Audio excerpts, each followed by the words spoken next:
Good evening, everyone. On behalf of Nehru Planetarium, Prime Minister's Museum and Library, it's a privilege and pleasure to introduce today's speaker, Ms. Megha Rajoria, who join us from United States, where she works at two planetarium in New Jersey, the New Jersey State Museum Planetarium in Trenton and the Robert J. Novins Planetarium and Oceans Country College. Ms. Rajoria is a science communicator, citizen scientist, and certified project manager who work bridges astronomy education and public outreach. She currently serves as a facilitator of the communication and community circle of International Astronomical Union Working Group on Equity and Inclusion in Astronomy, an international initiative working to make astronomy accessible to people with intellectual disabilities like autism and other diverse cognitive, sensory, and learning needs. She is no stranger to this institution. For more than a decade, Ms. Rajoria worked closely with Nehru Planetarium under the guidance of late Dr. N. Ratnashri, contributing to the restoration and documentation of the historic instruments at Jantar Mantar and helping preserve an important chapter of Indian scientific and astronomical heritage. Her engagement with citizen science and astronomy has been long and varied. She remained associated with RAD Astronomy, RAD at Home India, one of the country's pioneering citizen science research collaboration, and has worked on sky analysis using from GMRT at NCRA Pune. She has also contributed and collaborated with Doordarshan and NISPA to bring science to the broader public awareness and has contributed to inclusion astronomy education through tactile astronomy programs for visually impaired students and blind relief association schools in Delhi. Across all her work, whether public lectures, sky observations program, heritage conservation, or inclusive education, Ms. Rajoria's effort has been the same to make astronomy accessible, engaging, and culturally connected for everyone who look up at the sky. Please, everyone, I would like to invite Ms. Megha Rajoria for the session that we'll be discussing today. The topic ancient pattern, the ancient patterns, the science and myth of constellation, unrevealing the stories written in the sky. So, Megha, Planetarium would like to give the platform to you so that we can listen more stories written in the sky. Over to you, Megha. Thank you, Prerna ma'am, and thank you, Planetarium, for having me again. It's been such a beautiful journey, like Prerna ma'am said, been a decade, actually more than a decade that I've been Yes. associated with Nehru Planetarium. Very grateful, especially for, I would say whatever I am today, working in a planetarium here in the United States is all because of Nehru Planetarium and the beautiful exposure, that I got since my undergrad days until now. So it has really helped me grow as an astronomer, as a person. So thanks for having me again. Let me share my screen so that we can hop on to the presentation right away. Um, so just a moment.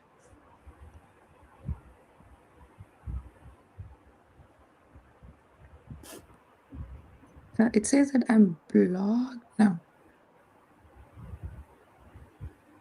You need to present. Yeah, I'm presenting. Your browser has blocked the screen. Oh, so it's at my end. 1 second. Okay, this is just taking a bit of second to me. I mean, it was working earlier. Not anymore, but just a moment. Anyway, so till the time I put my screen up, I just want to say that, all of us are a part of one sky. We all live under one sky.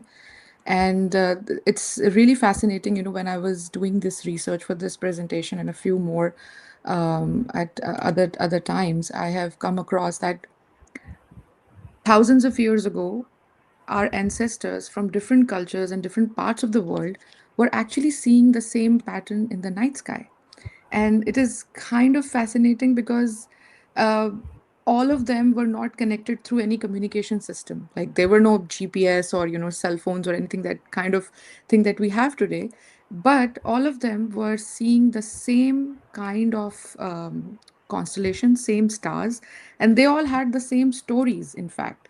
And that's what makes it very fascinating. Okay, I think you should be able to see my screen now. Am I visible now? Yes, yes, we can see. Okay. Um, oops. I'm going to go full screen. Okay. Yes, this should work. Yeah. So as I was saying that, there are so many beautiful patterns in the night sky. And even during my research and, the more I read about these patterns and stories, I realize that all the different cultures, religions in different parts of the world, whether it is West, East, or Asia, or any part, they were looking at the same patterns, same stars, and they were all creating and curating their own stories. And these stories are really beautiful because it just help us understand that how astronomy evolved over the last 10,000, 15,000 years. Because I have a few slides that talk about native people of the American land who came here and who looked at the stars, and they had their stories. And somehow these stories are also kind of relatively similar to each other. So let's go on to the next slides. So just a bit about Prerna ma'am has already given a beautiful introduction, but this is the kind of work that I do. I present, I communicate astronomy.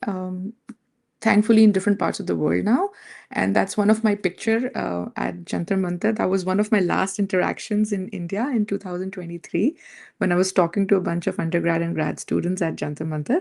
So let's see what we have further. So this is a beautiful image from James Webb Telescope, and I just wanted to take all of you a little deeper into the sky and show you that this is what is happening. This image is the size of grain of a sand. Like if you put a small grain of a sand that's like pretty small, that's the size of the sky which is mapped here. So it's a very very small portion of the sky, and we have an image, and all the points that you see here is a galaxy except for these bright spots. So these are some stars, but everything that you see in the background is a galaxy. So we have like trillions, like hundreds of trillions of galaxies in the universe. We're learning more and more about them every day. But now we're going to back up a little in time and see, what was happening like thousands of years ago and how our ancestors saw these things. So this is, of course, our galaxy, Milky Way galaxy, which is one among a few hundred trillion galaxies. And before we go further into this, I do want to mention, because we have every kind of person joining in today, that everything that we see in the sky, everything is history. Even the sun's light. So it's, early in the morning here in New Jersey, it's 9 o'clock, and the sun is right here in my window. So even the sunlight is history. It's taking 8 minutes to reach us.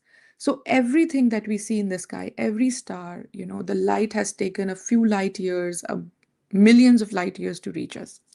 So coming back to our galaxy, it's a spiral arm galaxy. Our sun is one among 100 billion stars that are there in this galaxy, and we're kind of like super small. Like if I say, when I was saying grain of sand, we are probably the size of grain of sand, as compared to the universe, or probably smaller than that. Okay, so moving on from here. Now let's talk about a few myths. And this is one of the myths that, two of them that I actually picked up about Milky Way. The White Road. So the one of the Native Americans here in the US, who were the first settlers in the Delaware region where I am, the Lenni Lenape, they called it the White Road to the Heaven. And it was kind of similar to what rest of the cultures were calling it, because there was no light pollution. Everyone was seeing that beautiful you know patch in the night sky, and they all were amazed, like, what is that? So this, I'm talking, Lenape came in about 10 to 15,000 years ago here, because there are archaeological evidences. And imagine like someone watching that at that time and calling it the White Road. And then, if I go a little bit into our culture in Hindu astronomy, the Hindu astronomers called it the Akash Ganga, Milky Way. And let's take a look at, what that has to do with. So I've just put three of the myths, and I read so many different myths from different parts of the world, but I thought like these three are like worth mentioning.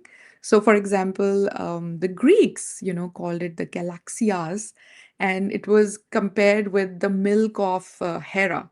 So Hera was Hercules's mother, and in fact, Hercules is actually a constellation in the night sky, and you will see it better in the summertime. So, like, it says Zeus, who was one of the gods. So, everything that is happening in the stars is related to a god in Greeks, in Hindus, in Chinese, like everywhere. So, Zeus laid the baby Hercules at the breast of his sleeping wife Hera. And Hera was like confused, like, oh, what is this? So, the milk got split, and they said that it's that's the galaxy Milky Way. So that's one story.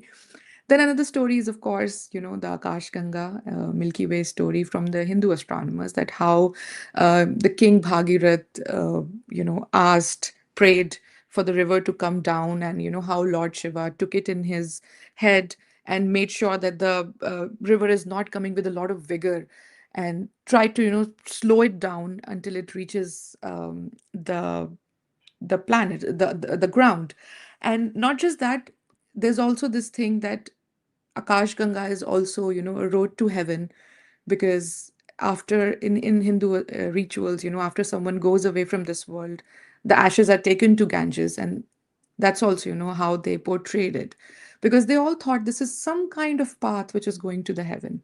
And then similarly, there's this very beautiful story of cowherd and weaver that I recently learned, and there's a whole planetarium show that we have on this here, which talks about that how, there was a cowherder and there was a weaver girl, and they were in love with each other, but the gods were angry. So once in a year they both meet, and the Milky Way is called the Silver River. And you can dwell a lot into the stories and the myths. It's just a way to make sky come alive and beautiful. And how you can remember this. So there's actually a festival in China called Kixi, which is still, I hope I'm pronouncing it right, which is still celebrated once a year. And it's the seventh night of the seventh lunar month, where it kind of the bridge comes and these two people meet. So the weaver girl is the star Vega in the constellation Lyra, and the cowherder is the star Altair. So these two stars meet through the Milky Way galaxy. Okay, let's go further and see. So I just put in some of the pictures. Even my background is one of the pictures that I took here in Virginia, state of Virginia. And how beautiful our Milky Way galaxy looks. Unfortunately, because of light pollution, we don't see enough of it in, the cities, the big cities. But I have seen beautiful Milky Way in India. When you go to the mountains, I'm sure many of you must have. So do take a look. It's amazing. It's beautiful. So this is another story which really fascinates me. And again, I learned it very recently. I was presenting this talk at some other place. And I learned that the Lenape people from the land of Delaware region where I am, they had this beautiful story, intertwined around the turtle. So turtle is, even in Hindus, they call it a cosmic animal, because how the Samudra Manthan happened on the back of the turtle. And I'm seeing like so many cultures have different turtle stories, and they kind of connects to the astronomy part as well. So this is what I learned recently, that the back of the turtle has a shell. Now these shells are divided in, different parts. So the middle part has 13, scutes, and the outer circumference that you see has 28, the outer edges. And how coincidental it is that in Hindu astronomy there are 13 lunar months, like there are 12 months, and 13th month is the Adhik Mas that comes after, I think, 3 years or something, if I'm not wrong. So back in the day, our ancestors were actually calculating time looking at the moon, not the sun. The reason might have been, and this is what I personally came up with, that because the sun looked the same throughout the year, It's the same shape, although its position is changing every month, every day, a little bit, a little bit, a little bit. But it's hard to, gauge it. Whereas the moon, because of its cycle, you see a different phase of the moon. Every day it reduces or it increases, and then comes the new moon and the full moon. And that's how all these stories are weaved into lunar months. So, for example, Chinese astronomers, they have four symbols, the dragon and the bird and the white tiger and the black tortoise again, and they all represent a different direction. And then they also have the lunar mansions, just like we have. So it's exactly the same. Everyone was following the lunar mansion, and like I have two of the names here, the Altair and Vega, again the cowherd and the Weaver girl story that I just mentioned. And then if we go to our Hindu calendars, there are 27 nakshatras, there are 13 lunar mansions, and there's there is a star after every nakshatra in the night sky. So that means Indian astronomers were doing their own astronomy, their own way of understanding the night sky and the stars above us. And then they created these beautiful stories to, like I say, making the sky come alive. So let's see one more thing that I just found, and this one was the story from the Egyptian culture, where the star Sirius also happened to be the brightest star in our night sky after Venus. We don't see it throughout the year, unfortunately, but Egyptians were very curious, like, what is this bright star, just below Orion, which is the hunter, and Orion has its own story that I might come up in a few slides. So, once a year, after 70 days of invisibility, this star appears. And, slowly and slowly, they realized that this is an important star and it became goddess. And they made Sirius as one of the goddess, which is the Sobdet goddess. I hope I'm saying it right. But again, Sirius is part of the constellation Canis Major, I think, if I'm not wrong. I think it's Canis Major, which was one of the dogs of Orion. So again, these things also tell us that our ancestors were looking at these stars very carefully. They were checking out these patterns, and they were very far. Like, for example, Sirius is 8.6 light years away. And like I said, it's the brightest star with 1.46 of magnitude. Um, it is also a binary star system. That means it has another star to it, a faint companion star. And I will show you binary stars just in a bit. But let's talk a little about the celestial sphere. So, celestial sphere, so what I want to talk about is precession, because now we're going to connect it to pole star and do a little bit of pole star stories. So that's our North Celestial Pole, that's our South Celestial Pole, as we all know. And Earth has its own axis, which is bent at 23.5 degrees, which is amazing because, for example, Mercury's axis is at 0 degrees. So it's like completely straight. I think Uranus's axis is like this, it's 180 degrees. So Earth's axis is 23 and a half, but when Earth wobbles, it actually wobbles like a top. So it's like this, it's the Earth that is rotating, it's also its axis which is rotating. And this rotation, in fact, I forgot to attach that image here in this presentation, but maybe you can go back and look at Google. Just yesterday, I was in Maryland, and Maryland has an instrument which is among Maryland is one of the sites among 6 sites in the world: Japan, Italy, Russia, and 3 sites in the US, where they were measuring the wobble of Earth.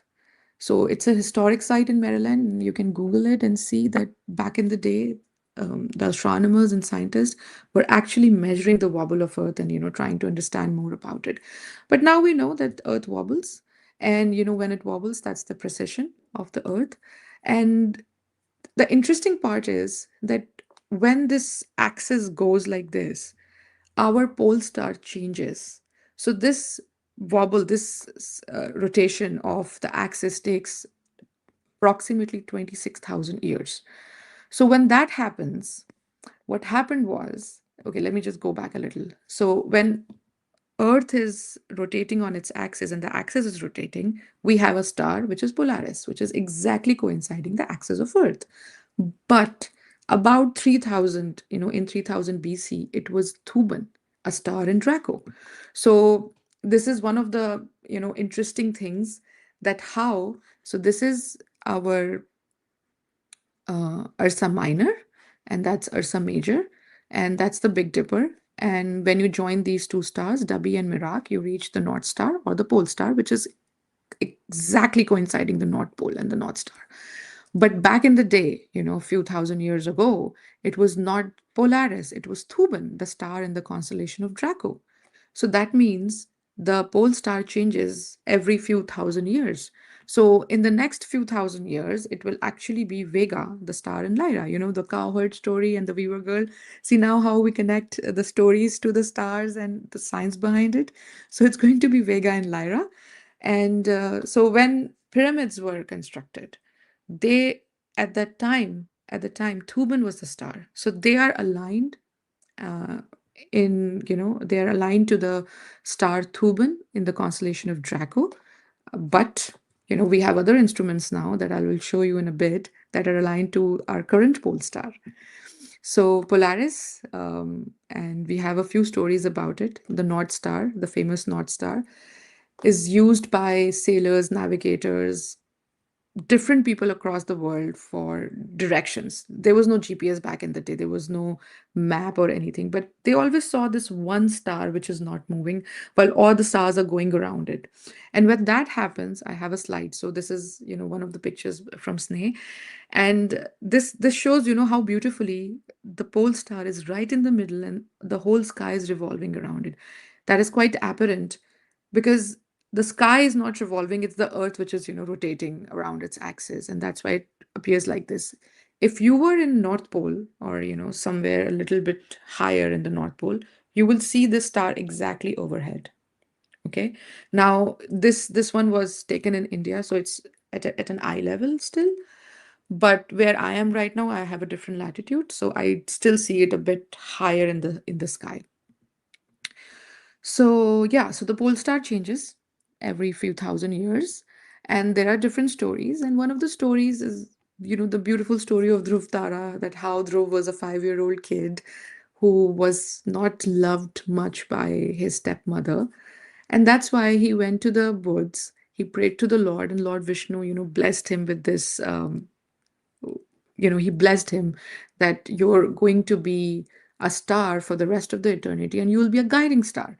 So see how this story of guiding through the rivers and seas was connected to Dhruv Tara. And then again, the Chinese have their story, the Arabics have their story. For the Chinese, pole star is the throne of the celestial empire emperor, because it's the most important star for them. In fact, growing up, before I became part of Nehru Planetarium, I thought Polestar is the brightest star. That is not so. It's serious. Now we know it's serious. But back in my day when I was a kid, there was no internet or something. So we were completely relying on, what we were seeing in the sky. Anyway, so again, there are like many stories in different cultures. For Arabics, the pole star is the kid, a young goat. And if you browse through, there are like every culture comes up with their own version of pole star. Okay, so from Polestar, like I showed you, that's the Big Dipper and the Ursa Major. And then when you join these two stars, you reach Polaris. That's the star Polaris. Thuban was the star, which was our pole star a few thousand years ago at the time of the Egyptians. And then the next pole star should be Vega in the constellation of Lyra. Okay, let's move on. So that's Thuban that I was talking to you about. And from here, yes, so this is one of the images that I wanted to show you. It was taken in 2023 as part of one of the projects that I did in collaboration with Nehru Planetarium. And Jantar Mantar is aligned such that, these stairs are pointing exactly to our pole star, because Jantar Mantar was built about 500 years ago. But when you go back 5,000 years to the Egyptians, it was Thuban. So that's, how the monuments that we call them monuments today, but they were actually observatories. They were also influenced by the star patterns in the sky, because they didn't have any high-tech technology to, understand where to put what or how to build what. But they were watching the sky closely. They were making star maps. And that that's what helped them, build such massive observatories. In fact, Jantar Mantar is an observatory which was inspired by Uzbekistan's observatory, Ulugh observatory in Uzbekistan, which is kind of similar to Jantar Mantar, but not exactly this. But as I recall, a lot of artisans and scholars and astronomers were actually brought in from Uzbekistan by Raja Savai Jai Singh for the construction of these four observatories in India. Okay. So let's dwell a little into other stories. And we see Orion here, we see Taurus. So we're gonna, and we also see Gemini. And this is actually the winter to spring constellations, kind of. We don't see them anymore because we are almost in summer. But next time when you are looking up around autumn and winter, you should be able to see these constellations and uh, tie your stories to it. So one of the okay, Pleiades. Okay, so at the back of the torus, if you see this star pattern right here, this is Pleiades, an open cluster. And a little bit about open cluster. So Pleiades is M45, Messier Object 45. Messier was actually an astronomer back in the day who was looking at the stars and trying to catalog them. So he started naming them after him. So that's why you see M45. So it starts with M1 and goes on. So those are the Messier objects. So an open cluster is, when a few thousand stars are loosely packed, but they're bound together. They have the same age, same chemical composition, they're same distance. So Pleiades is one of the open cluster. We also have like beehive cluster, we have Hyades. So there are a few open clusters that are there. They look very beautiful from the from a even a small telescope. So these open clusters, these stars are young, they're metal rich, they're hot blue, and they're different from globular clusters. So globular clusters are very old stars, and they're very denser, and they have a galactic halo, and they're very tightly packed. These are like open. So although we see only a few of the stars of Pleiades when we see through a telescope, but it's actually a few thousand, few hundred to few thousand stars. We only see the brighter ones and the ones that are closer to us. Okay, so let's go to the next slide that talks about the stories of Pleiades. So again, the Lenel Lenape, for them, it was the seven wise men and the seven dancing boys, and there are different versions. So all the stories that I'm sharing, if you Google them, if you check them online, they all have different versions, that people have come up all the way till now. So I'm just sharing one of the versions that I liked or I felt closer to.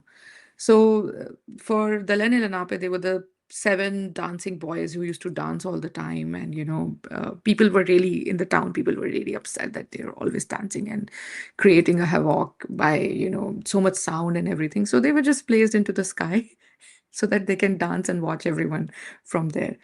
But in Greeks, Pleiades is actually seven daughters of Atlas, and they were placed by god Zeus into the stars. And one of the daughter, they were actually the nymphs of the goddess of hunting, which is Artemis. We all know about the Artemis mission, the historic mission that went to the moon. We kind of went around the moon after 54 years, so that was quite historic. We come back to this. But then Greeks have their version of Seven Sisters, and a lot of different cultures have their version of Seven Sisters. And then, we have our version of Seven Sisters, but you see six of them here, not seven. And there's a reason why. I'll come back to it in the next slides. So our version of Seven Sisters is, that how the uh, god Kartik was the foster child of the seven sisters who were taking care of the foster child Kartik. Kartik was the son of Lord Shiva and Parvati, and that was our story. I also recently learned that how Subaru's logo also has the Pleiades mark on it. So whenever now I see a Subaru car, I'm like, okay, there's some astronomy even in the cars. So people are, inspired to pick these astronomical references. And we saw, how even NASA picked an astronomical reference of Artemis and named their mission after, one of the Greek stories. Okay, so again, so we have Orion, we have Taurus, we have Gemini, and let's see what we have now. So we have Taurus, the bull right here. You see the bull here. And this bull has so many stories. Oh my God. So I just picked like 10 of those and I just put one line each. That in Arabic, it's the lovesick follower who's chasing Pleiades, women forever. And then if I pick one more, let's do Mesopotamians, is the eye of the bull of heaven in the Gilgamesh epic, the leading star of stars. In Hindus, or in Hindu astronomers, portrayed it as Rohini, and Rohini was Moon's one of the 27 wives. And trust me when I say this story in the West, they're like, whoa, Moon was a guy who had 27 wives. So they kind of, it's hard for them to understand that. But since my audience is different today, I'm sure you will be able to understand that how Aldebaran is actually Rohini, which is also a nakshatra, as per the Indian astronomers. And Moon had 27 wives, and Rohini was, his favorite. And the story goes that how, you see the king who married his 27 daughters to the moon, but moon was partial towards Rohini. And that's why Raja Daksh, who was the father, cursed him. And as per the Hindu mythological story, because of the curse, you see the phases of moon like this, you see these dark patches. But of course, we know that is not so today. In fact, when I was a kid, like I was like really small, that's one of the stories that my grandmother used to tell me that, oh, you see these patches, oh, that's a woman, wo charkha bun rahi hai or something like that, she used to tell me. But yeah, this is, one story that is there in Hindu mythology that talks about that how Lord Shiva reduced the curse a bit, and that's why the moon phases out and then comes back, and it keeps happening for 27 days, 27 to 28 days. But now we know that how moon also played an important role in our calendar system, and that's how it evolved over the last uh, thousands of years. I would say like 5 to 10,000 years. Okay, so this is interesting. Aldebaran Rohini is actually it's about 65 million light years away, but it is also 44 times bigger than Sun. So it's sometimes very difficult to imagine that you see so many stars and they're like dot in the sky, but some of them are really huge. They're really big. And this is a red giant star with an orange glow. And our sun is like really small as compared to it. It just so happens that sun has its own planets and its own system and everything. But our sun is nothing but an ordinary star. It's not as massive and dense and huge as a lot of stars that we know, Aldebaran or Arcturus, even Polestar is slightly actually quite bigger than our sun. Okay, now coming back to Big Dipper, and we all love Big Dipper for the reason that you can see it throughout the year. It's always up there. And we all learned growing up that it's the famous Saptarishi constellation that has 7 stars in it. And these 7 stars, in fact, if you look at it, so I've got this image from Wiki, one of the paintings that shows that how, these 7 sages were the sages of truth, wisdom, and even the yoga that we practice today. One of the sage was Vashisht. And if you look at this star, at the handle, the second star was Mizar, so that was Vashisht. And the second star is Alcor, and that was his wife, Arundhati. Now, you remember how in Pleiades you saw 6 women and not 7? So that's because one of the sisters is Arundhati. And she decided to, be with his husband, Vashisht. And in the story, it shows, love and companionship for the rest of the eternity, that both of them are together. And in lot of Hindu rituals, they also do this sweet ritual when, a couple gets married. They're asked to look at Mizar and Alcor. But back in the day, the Chinese and the Arabics, they also used Mizar and Alcor as a way to test your eyesight because it's a binary star system. They're close enough, but they are separated. If you look them through a telescope, they are separated enough to identify them as separately. And in a dark site, one should be able to see them. I have not, so I definitely don't have good sight. But that was a way to, test eyesight, that if you're able to see these two stars apart, that means you have a good eyesight. And not just that, this binary star system, uh, we recently learned, I think it was 2009 or 2017, like very recently, we've learned more about it. The more powerful telescopes we send, the more sensitive telescopes we have, we learn more about the stars, that it's actually a star system that has six stars in it. So it's not exactly a binary star system, but you see two stars. And when I talk about binary star systems, there are different ways you can interpret binary stars. One way is you see the two stars apart, which is Mizar and Alcor. One way is that the stars are eclipsing each other, so they are, back to back. There's one way that, sometimes you see what them because they're eclipsing. They're going around each other. Sometimes you see one, sometimes you see two, sometimes you see them together. So there are different ways to interpret binary stars.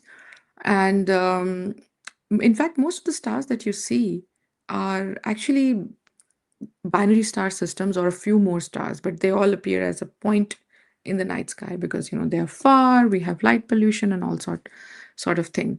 So that was the story of Mizar and Alcor. And also, now we know the science behind it, that it's actually a binary star system, but it's a beautiful way to put it. Okay, so coming to Gemini, and Jupiter is quite visible these days in Gemini constellation, the largest planet in our solar system, a gas giant with 74 or something moons. So Gemini is actually the twins, the two stars in Gemini, the two bright stars that you see. They kind of are cut in my slide, but the two stars, the two bright stars that you see, are Castor and Pollux. And they were like, they had a good brotherly bond. And they had same mother, but their father was different, and one of them died. So when Castor was killed, Pollux was very sad, and he just wanted to be with his brother for the rest of the eternity. So he requested Zeus, the god. Like I said, every star is a god in Greek mythology up there. So he requested, and he was put among the stars next to his brother, and now they're together. So that's the Gemini constellation. Now, coming to this is one of my favorite story in the night sky, and I'm sure most of you know this story, this beautiful story of Andromeda and Cassiopeia and Cepheus and Perseus, the constellations that we see around October, November, I believe in India, yes, in autumn. So the story goes that Cassiopeia, so where's Cassiopeia here? Right here. So Cassiopeia, the constellation that you see throughout the year, going around the pole star, she was very mighty and proud of her beauty. And she was like, I'm the most beautiful of all. And I'm more beautiful than the sea nymphs and the sea god.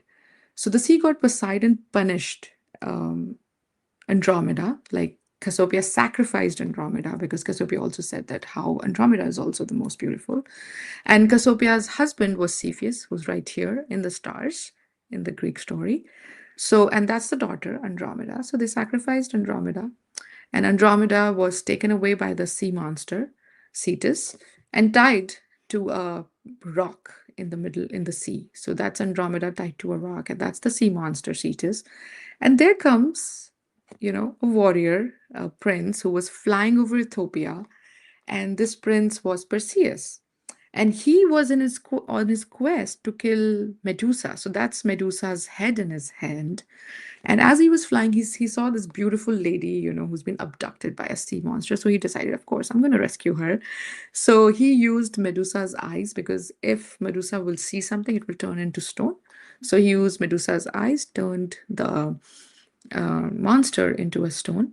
And from the Medusa's blood was born Pegasus, the flying horse. And then he rescued Andromeda, and then they were happy everly after. So this is one of the versions. Like I said, there are different versions of this story.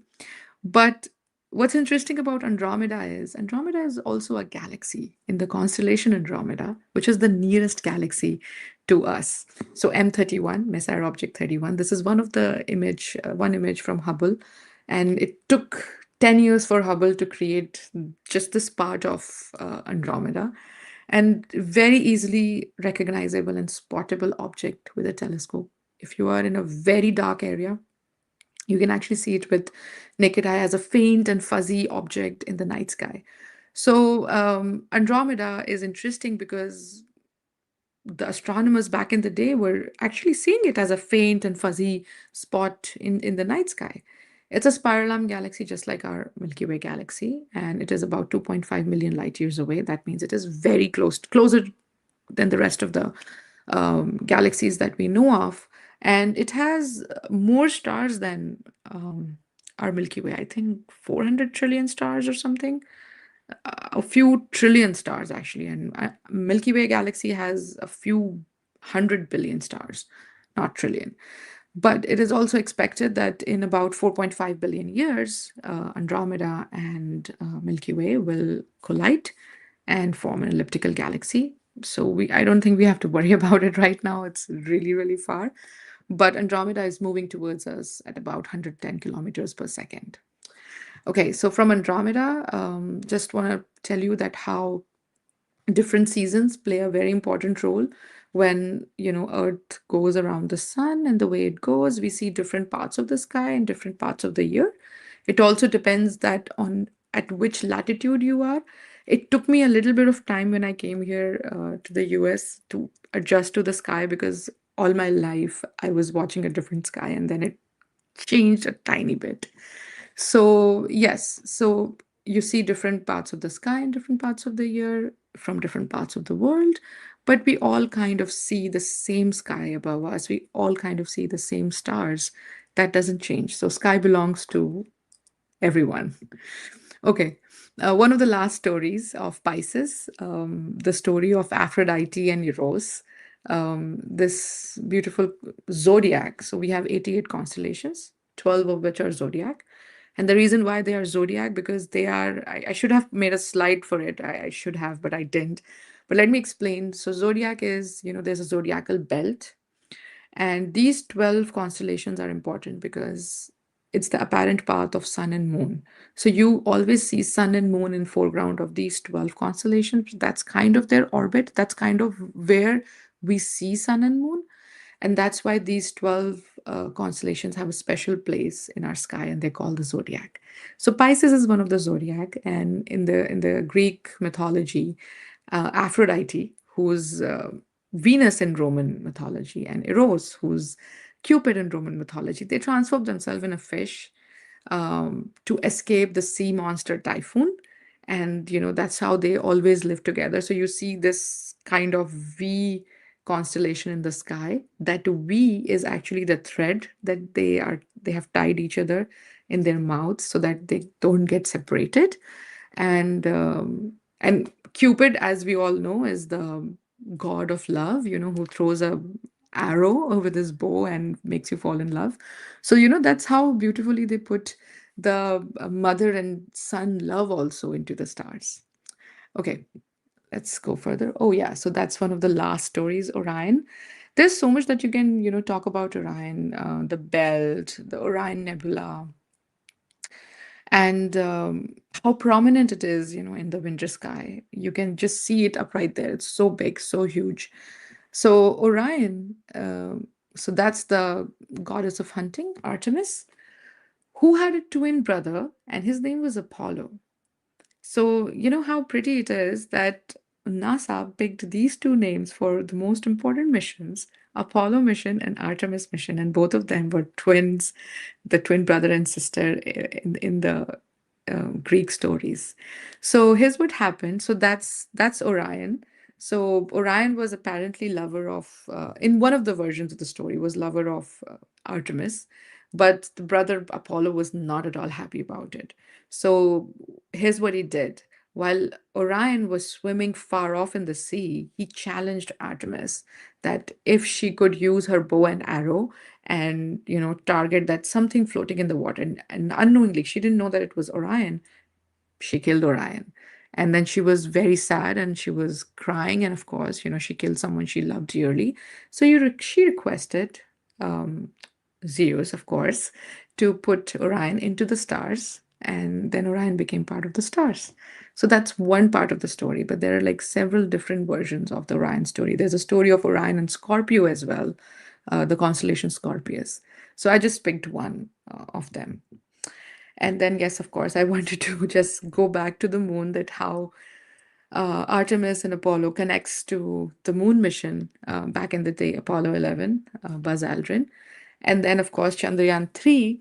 And why I wanted to talk about this in 10 seconds is I've met a lot of conspiracy theorists.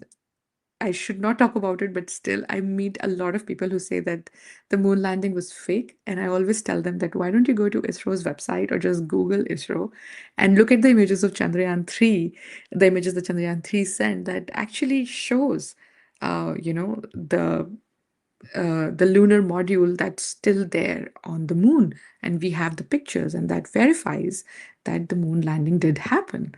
So yeah, so to all the people who still are in the thing that, whether the moon landing happened or not, or was it fake, was it right, so for them it happened. We have images and you can check them yourself. So that was the Artemis mission.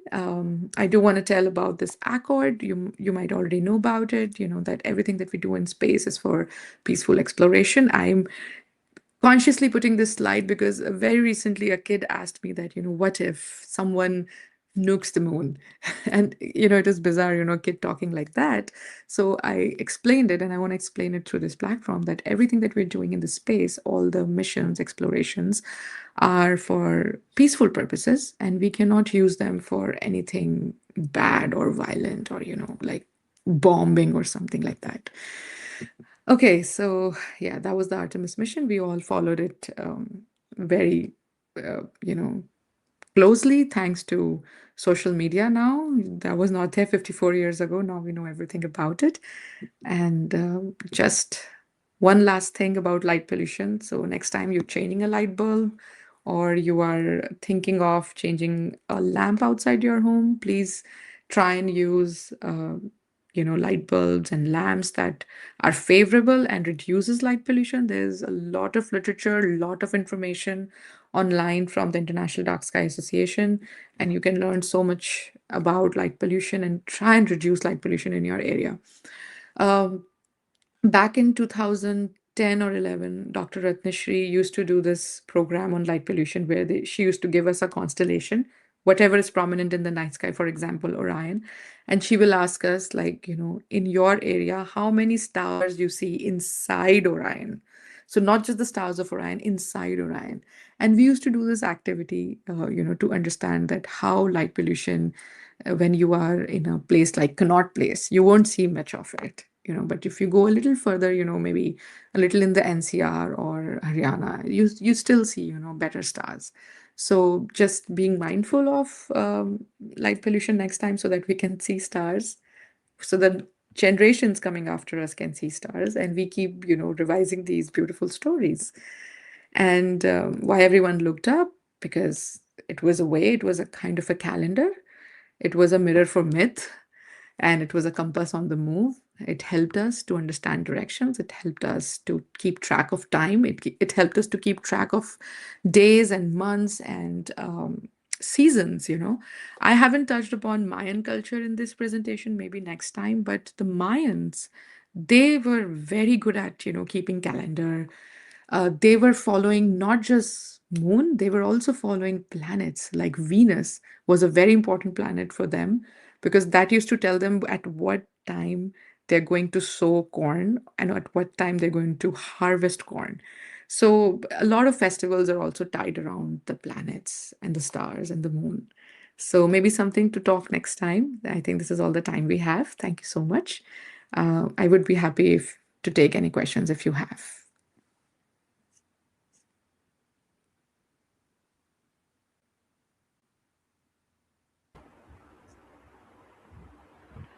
Thank you, Megha, for delivering such an insightful and a fascinating session on ancient pattern and the science and myths related to the constellation. Your presentations always like club all the history and science behind the celestial bodies, specifically the stars, and always it's been very interesting and fascinating to listen all these stories, not only talking about the country which we are, but also in the other part of the globes.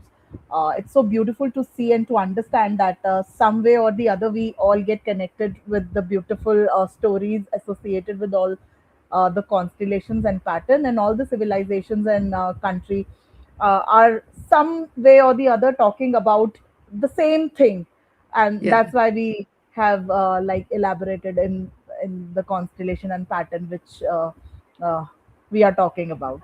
So it was really wonderful and fascinating session, Thank you, and ma'am. you have really explained it well with the stories, myths, and facts. Thank you, So ma'am. now we can take some questions if Yeah. anyone would like to ask or wanted to pour Yeah. their suggestion. We are really open to take some. And I'm not a historian, so don't ask me history things. I'm a culturally diverse in a culturally diverse country like India. How can science communication preserve traditional celestial stories while reducing misconception about eclipses, planetary alignments? Thank you, Anmol, for your question. That's actually a very important question that you have asked, and I think in the last decade, a lot has changed thanks to Nehru Planetarium, at least in Delhi. We are really working for, making sure that these misconceptions are getting over slowly. So, as a science communicator, if I talk about myself, this is one of the platform. Through these presentations, through articles, you can write articles in different, magazines. You can try and get published in Science Reporter, Vigyan Prasar, that kind of articles to spread awareness. But I think the beautiful way would be to go into myth and then come to science, like Yes, help people understand that, yes, there is a myth, and that's just a beautiful way to remember the night sky, just the way I did just now, and then go to the science behind it, and then, club them together and converge them and help people understand that, how an eclipse is just an eclipse and nothing else. And I remember back in the day, Dr. Ratnashri used to make sure that she will eat in front of the camera on an eclipse day to yes. break that misconception, that it is nothing, it's just a celestial event that is happening and not going to affect you. So yeah, these platforms, and today we have social media, so when there's an eclipse happening, please try and record yourself and spread awareness. So as a science communicator, this is what I do, and I would suggest that this is what you can probably try. Absolutely. Um, we have, I think, started the hashtag eating in the eclipse during Yeah, Dr. yeah, yeah, Ratna yeah, show. So yeah. beautifully, she had broken the myth that nothing Yes. could happen bad to your body and to your health if you're eating something during the eclipse. Yeah. And growing up, even, in my family also, I used to think, oh, thank you, Gorang, for your appreciation. Growing up in my family, I also thought, like it's bad to eat in eclipse. And, but, after, you learn the science behind it. And when you talk about something, you have to first believe in it. And I've seen it in the West. People are eating here, nothing is happening to them. So yeah, that's about it. So I think the myths and the scientific concepts are they both comes together because Yeah. as the everything evolves, also the understanding of the human brains also evolves. So probably Yeah. that time we have limited resources and Yes. understanding related to the subject, and with the times and the scientific technologies evolving, knowledge and everything is evolving, we have better understanding. So probably it's not Exactly. a myth, it's just an understanding and Yeah. a better, Yeah. broader picture we have related to Right. the topic and the Right. subject. See, for eclipse, like this is what I explain to my audience. This is my one of my version, that back in the day there was no way to communicate it to the people what is really happening, but they probably knew that if you go out in eclipse and look at the sun, because we are curious minds, we want to look at the sun, we want to see how it is a crescent shape today, or how there is no sun, or all of that, it's going to affect your cornea. But there was no way to spread that education. But a rumor, like if you go out and the god will be angry with you, goes spreads very easily. So maybe, just to protect people from such things, but there was no science to back it. There was no science to explain it to people or spread the good part. They use these rumors. So I always tell that, that this is how, it started, and then it became a part of our tradition and a part of our culture, that eclipses are considered so bad, but it's not written anywhere that eclipses are bad. There was an eclipse in Mahabharat. If people believe in epics, there was an eclipse in Mahabharat also at the time, when Lord Krishna did a fake eclipse to stop the war, if I'm saying the facts correct, but you can read about it. So if the eclipse was happening in Mahabharata also, why were everyone, standing in the war position and they were all out? So maybe, there was a way, there was no way to educate people, and they were just spreading these myths so that people do not go out and look at the sun. Otherwise, they'll burn their cornea. So I think that was one of the things. I think Anmol has something more to ask. When people Okay. say it's written in our scriptures or we have belief for this generation, how can science communicators challenge such myths without hurting cultural beliefs? Anmol, thank you. This is another beautiful statement and very good question that you have asked. There are actually a lot of stuff that is written in our scriptures, but there's a lot that is also not written in our scriptures. And I have been trying to delve more into this aspect of scripture and, Vedas and everything. And what I have learned so far is back in the day, there was actually no language, there was no way to write, there was no script to write. Things were transferred from one generation to another by just talking. Like, how the hymns and the mantras are by memory. And in memory, I'm sure a lot of things were lost also. But everything is not written in scriptures. Uh, it's just a way, I've seen, especially in our culture, people just say it. Oh, ये लिखा हुआ है, ये लिखा हुआ है. But कहाँ लिखा हुआ है, they also don't know about it. A priest may not know about it either कि ये लिखा हुआ है. अगर लिखा हुआ है, then show us the proof. Where is the proof? You can, like I quoted Mahabharat for eclipse. So give us a proof, where it is written.